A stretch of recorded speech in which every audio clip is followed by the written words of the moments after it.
Jagtial urban మండలం Tippanapeta IKP centre వద్ద రైతులు రోడ్డెక్కి నిరసన తెలిపారు. జగిత్యాల ధర్మపురి ప్రధాన రహదారిపై బస్తాలు వేసి నిరసన వ్యక్తం చేశారు. 30 రోజులైన కొనుగోలు కేంద్రాల్లో పోసిన ధాన్యం కొనుగోలు చేయడం లేదని ఆవేదన వ్యక్తం చేశారు.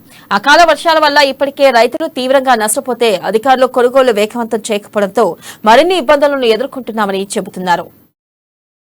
రైతులందరూ ఇబ్బంది పడుతున్నారు. నెల రోజులు ఇక్కడ వడ్లు వచ్చి ఒకసారి చూడండి, దాదాపు ఒక 10,000 క్వింటాల వడ్లు అవుతాయి. ఇంకా కోతలు ఉన్నాయి, ఇంకా వడ్లు వస్తున్నాయి. ఇక్కడ ప్లేస్ లేదు, కటింగ్ లేకుండా ధాన్యం కొనుగోలు చేయాలని రైతులందరి నిరసన వ్యక్తం చేస్తున్నారు. మొన్నటిదాకా పంట రోగాలతో అకాల వర్షాలతో రైతు చాలా నష్టపోయింది. ఇప్పుడు దాదాపు ఒక 15 క్వింటాలు 20 క్వింటాలు కూడా వెళ్ళలేదు ఎకరానికి. దాదాపు 30 క్వింటాలు వెళ్తేనే రైతుకు గిట్టుబాటు అవుతుంది. పెరిగిన ఎరువుల ధరతో కానీ వడ్ల ధరతో కానీ నిత్యావసర సరుకులు కానీ రైతుకి ఏం లాభం లేదు. లాభం లేకున్నా పర్లేదు, పెట్టుబడులు అడికాడికి రావాలని చెప్పి ఇలా బాధ. కానీ అవి కొనుగోలు చేస్తలేరు. కొనుగోలు చేసినా కానీ ఒక్కటే లారీ పోయింది, ఒక్క లారీ కూడా దిగలేదు. అది కూడా కటింగ్ రైతులు పోయి మాట్లాడుకుంటే ఆఫీసర్లు ఇప్పుడు ఎప్పుడైతే ఇక్కడ ఐకేపీ సెంటర్ నుంచి లారీ ఎక్కినాయంటే అదంతా ఆఫీసర్లే చూసుకోవాలి. రైతులందరూ ఇబ్బంది పడుతున్నారు. నెల రోజులు ఇక్కడ వడ్లు వచ్చి ఒకసారి చూడండి.